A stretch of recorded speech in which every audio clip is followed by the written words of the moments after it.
Mr. Robert Llewellyn. Robert, over to you. Thank you very much. Thank you. Yeah,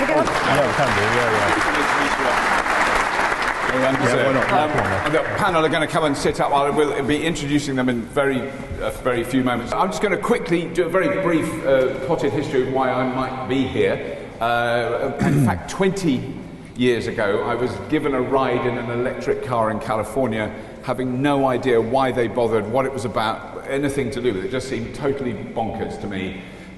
We had this was when I was making a TV show called Scrap Heap Challenge, but we were making the American version, which was called Junkyard Wars, which was exactly the same show, but it was a war, not a challenge.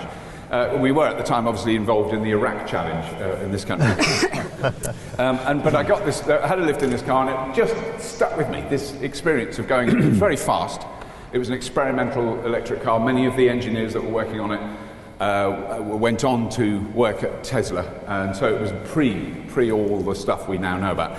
But it did stay with me, and it was that and the Prius that got me interested in alternatives to combustion engines and what that might mean.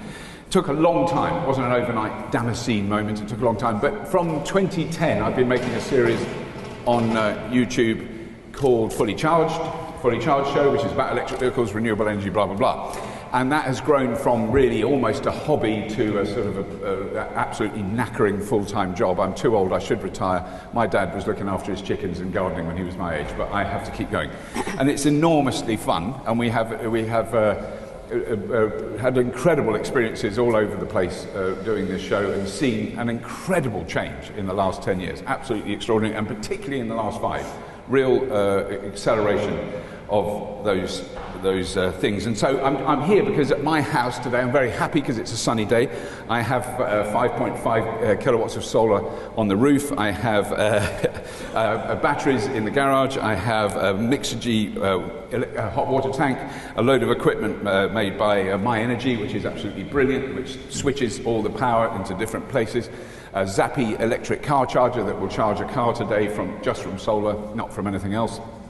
All those things are amazing. We cover all those areas of the world, and it's of the technology, and that's kind of a very important part of why we're here and what we're talking about here today. So, I mean, the show we're doing is as much about. There's no point arguing cars get the most views, but we're determined to keep pushing other things. And in fact, about the 4th most viewed show we've ever made is about the Tesla Powerball. So, you know, there is interest in that. That's enough from me. I want to introduce a panel who are each going to do their little pitch about COP25, why we're here, what's going on. I'll introduce them one by one. Dale Vince, founder and owner of Ecotricity. Ruth Dooley, chair of Gfirst LEP. Ruth there. Professor Dave Worsley, Swansea University. We've been to see where you are, Dave. Brilliant stuff you're doing there. Fantastic. And Nicola Bird, founder and managing director of Axxcel, is there. So, do you want to? You go first. Good morning. Do you want the mic? The mic's there. If you want the mic, I think. Oh no, you've got one there. Oh. There you go. Good morning, everyone, and on behalf of Gfirst LEP, could I welcome you to today's event. I'm Ruth Dooley. I'm a tax and forensic partner at Hazelwood's Accountant. And recently, I've been appointed chair of Gfirst LEP. I took over from Diane Savory on the 1st of September, so I'm fresh into the role, although I have been on the board for the last 2 years. And I've been involved with Gfirst LEP for over 10 years since it started, one way or another.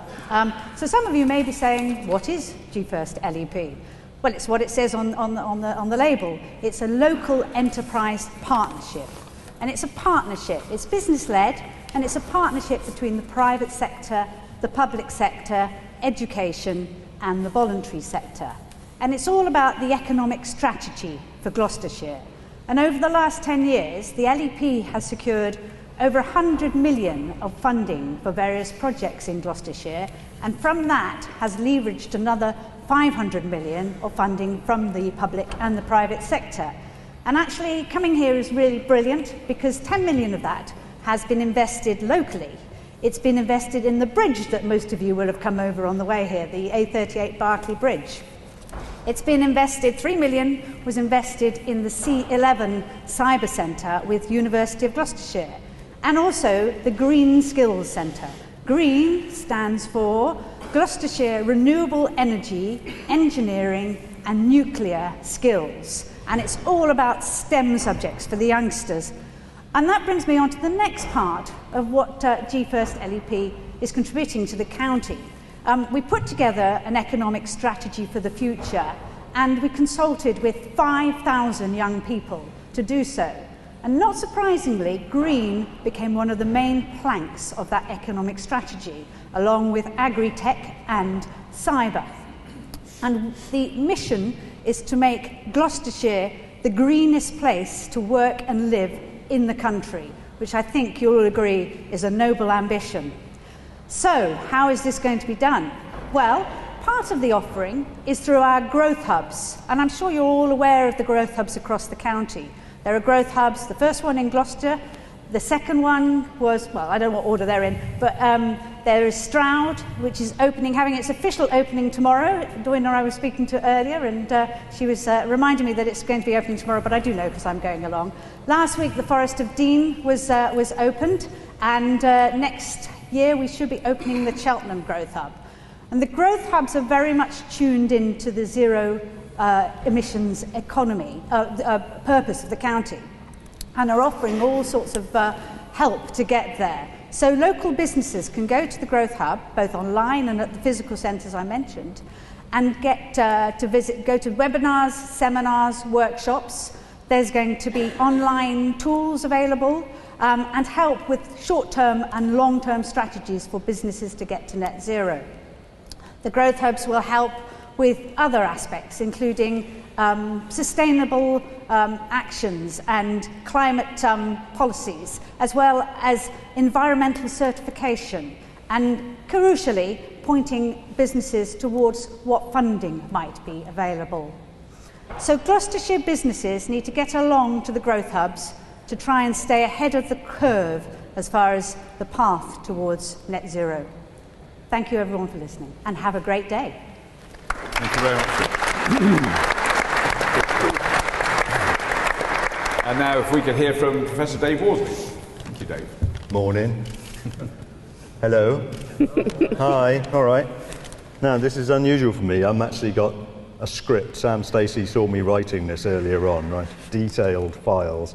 I wanted to try and get across sort of 5 things about the history and how we got to this point with the Active Building Centre. And it all actually comes from work that was with Tata Steel, who are here today. Where are you guys? Yay. And Tata Steel were looking to increase the lifetime of their roofing products. That doesn't sound very exciting, but some of my colleagues who are here, Justin and others, were working at the site on the time, and we developed new coatings which enable things to last for 40 years, guaranteed. Oh, exciting. Yeah. What's this got to do with today? Well, we got to a point where we realised there wasn't any point in going to 45 years or 50 years or 60 years for a guarantee. But these buildings that are out there that are made of steel are out there every day, and all they're doing is keeping the rain out. And we thought, well, hang on a minute, why don't we, put a solar cell or something on them, so that they can actually generate their own power. And that's where the journey towards active buildings started. So we started looking at printing photovoltaics, and that work continues. And then we got a bit annoyed at one time, because obviously in South Wales where we were based, people are saying, well, solar power, the sun never shines. What are you talking about? You're nutter, right? So we're like, oh, God. So we're going to have to demonstrate this, right? So over Christmas, one Christmas, I probably had too many gins, and I thought, right, okay, we're going to build a house. I said, we're going to build a house. And of course, I turned up at the university after Christmas and told everyone we're going to build a house. And excuse my language, but everybody said, that's a shit idea. And I went, oh, right. And it turned out we just opened our new Bay campus and we didn't have quite enough teaching space. So then I managed to persuade the Vice-Chancellor to give us £500,000 so that we could build an active classroom, as we called it then. The joke being it wasn't just passive, it was actually better than passive, it was actually generating its own power. So that's where the active classroom came from. and was a first of a kind because it was not only involving sort of off-site construction, a panelised steel-based system. It also introduced NSG, Pilkington, into our equation, because clearly buildings need windows as well as steel for the roof and walls. What was brilliant about that is that we then introduced different types of storage. We could also generate heat using the walls, and that technology is now being rolled out in a number of countries through the Tata Group, particularly in India. We're currently trying to build 2 classrooms, and it's been a bit challenging for 2 reasons. 1, the pandemic, and 2, the monsoon season. Who knew? But there we are, we're nearly there with those 2. And that brings me on to the next thing that we did, which is thinking about how the buildings themselves could solve other problems, right? So who here today has come in an electric car? No. Now, I'm going to be slightly more controversial now and say a battery electric car. Right, good, right? This is getting better, right? It's getting better. I tried this at the beginning of transforming construction, and there was like 2 of us in the room, and I felt a bit embarrassed, so we're getting there. But the good news about our electric cars is we're powering them from the buildings, right? So the buildings, you know, your car's sat there for 95% of its life doing nothing. And as Bob is doing, you can charge using the sunshine or from yesterday's sunshine that's been stored in a battery. That's really brilliant for zooming about. So that's how I got here today. Where are we going? Well, I just had a great chat with Joe from Active Building Centre upstairs about housing. So we'll come back to that now. And there's a great project that they're working on at the Active Building Centre in Flintshire. And they're looking at building some social housing. Now in Wales, where I come from, I don't have a very outrageous Welsh accent, but I am Welsh, just in case you didn't know. There are 28% of the population in fuel poverty, right, which is quite shocking, really. Meaning people have to choose between food and energy. And that was before the energy pricing went peculiar recently. So this housing project, though, that's being put together in Flintshire, the average house, if it was built to building regulations, would use £1,300 worth of energy every year. And if they introduce the active building principles, the occupants of the house will actually gain £100 every year and have no bills. I think that's amazing, right? And why don't we make everything like that? To build on your point, this doesn't happen without people. All the people in this room, all the skilled researchers and innovators, the business folk, but also the young people. And training the young people in this centre are going to be very, very important, a really important resource. One of the biggest challenges we've had with active buildings in practice is actually putting them together in the right way, right? Because it's all new technology, and people will quite happily blame the technology as opposed to having put something in upside down, yeah? So that's very, very important. And as we look to the future, you know, we're told by Bojo we're going to build back better, and that's true. But my hope would be that we will build active, yeah? So that all of the buildings that we build and the retrofits that we do are actually adding energy to our network and helping us drive electric cars, helping us drive our heat pumps, and we're not building buildings that people from the Elizabethan period would recognise. That's all I have to say about the subject, and I shall pass on. Brilliant. Thank you very much.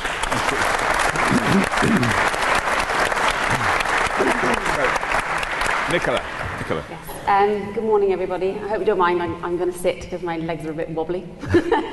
I haven't had a drink. I just get very nervous. So I've come here today with 2 different hats on. My experience and I suppose my skill set is in construction. So I'm a 3rd generation of quite a large construction business in Gloucestershire. And we predominantly are in the house building market, so we develop our own, but we also work on as a contractor for the major house building group. My second hat then is on the education side. So in the introduction you would have heard I'm now the founder and managing director of a new construction skills accelerator centre, which has been co-funded by Gfirst LEP and also privately funded by KW Bell Group. And it is the UK first co-funded industry-led construction school, which basically has the ability to change the face of construction education for what our future needs will be. So I'm just really interested in gathering information myself today. I am a panellist on the next section, but I'm really interested to hear and get energised by what people have to say in the room. When we talk about sustainability, when we talk about net zero carbon, and I talk to people on the ground. I spent a lot of time in our businesses talking to people who are doing the work and are creating these buildings. And if you speak to these people about these words, you completely intimidate them, and they don't understand generally this is what does the word sustainability mean? It'll mean so many different things to so many different people. And so it's really good to be here today so I can try and sort of break down those barriers and that wording, so I can hopefully pass it on through Axxcel, through our new learners that are coming through, but also upskill even the huge CEOs and the managing directors of the major house building group, and push them and kind of call them out. Make them accountable for the changes we're going to make, because they do build over 50% of our housing stock, and I can tell you now that they're not pushing any agenda whatsoever. You know, we are in close contact with major house building group a lot, and we are pushing for apprentices, we're pushing for new education, we're pushing for better standards, and it shouldn't be the supply chain making these changes, it should be the people at the top making these reforms and pushing it down the supply chain, but we're doing all the pushing ourselves. So this is a great sort of platform for me here to go out now to industry and hopefully have an impact. Thank you very much. Dale. Thank you. I also haven't had a drink, but I'm going to sit here and just chat. I'm based in Gloucestershire, and I began my journey in renewable energy in the early 90s. I was a traveller living on a hill with a windmill on the roof of my trailer, and kind of au fait with small wind energy. Became aware of the climate crisis in 1991, and that energy was the biggest single cause of it in our country, the burning of fossil fuels. And so I founded Ecotricity, the world's first green energy company, in 1995, and we set about trying to change that. Later on, in the early 2000s, we added green gas to our green electricity agenda. We built windmills, solar panels, that kind of stuff. And feeling at that time that we had energy kind of under control, we knew what we needed to do to power ourselves with renewable energy. We went looking for the second and third biggest causes of the climate crisis, because it seemed to make sense that there had to be a second and a third. And we found transport and food to be those issues, and that energy, transport and food together, those three things, are 80% of everybody's personal carbon footprint. And for me, that was a really special moment or finding, because too often we all feel overwhelmed by the climate crisis, by the scale of it, by the impact that we think we can have on it personally because we are so small. But actually, every day we choose to spend money on three things: energy, transport and food, how we power our homes, how we travel, and what we eat. And those decisions decide which way the world goes around. So we have much more power in this problem than we think. Excuse me. And so that became our mission in the early 2000s, energy, transport and food. We built a car, the Nemesis, Britain's first electric supercar. I remember being on the A419 near Cirencester with Bobby at the wheel. Terrifying. With a very heavy right foot. A nearly 350 horsepower car as well. And it was quite a kind of scary moment, but fun. Putting that car on the road in 2010, I discovered or learned really that the big obstacle to electrifying transport, cars in particular, was going to be charging points. There were very few cars on the road. Nobody was building charging points because there were very few cars. And I could see that people wouldn't buy cars if there was nowhere to charge, and so we built the electric highway, a national network of charging points, one of the first in the world. And and we moved on. We sold that a few months ago this year, actually, figuring it was time for us to do something different. In food, we've been advocates of plant-based living for a long time, and it really only manifested itself in our business in 2010 when we rescued Forest Green Rovers, our local football club. And since then, we've built a business making school dinners, plant-based school dinners for primary schools called the Devil's Kitchen. And the most recent thing we did is kind of nothing to do with energy, transport and food in a way. We're making diamonds from the atmosphere, from excess carbon dioxide. We launched it a few months ago. But our mission is to get information in front of people, to show people what the problems are and what they can do about it themselves. And we've really found football to be the most amazing platform for doing that. And we like to say it doesn't matter whether it's burgers, cars or football, and now diamonds. We don't have to give up things to live a greener life. We just have to do them differently. So that's our key message. And I'm going to stop there. Brilliant. Thank you, Dan.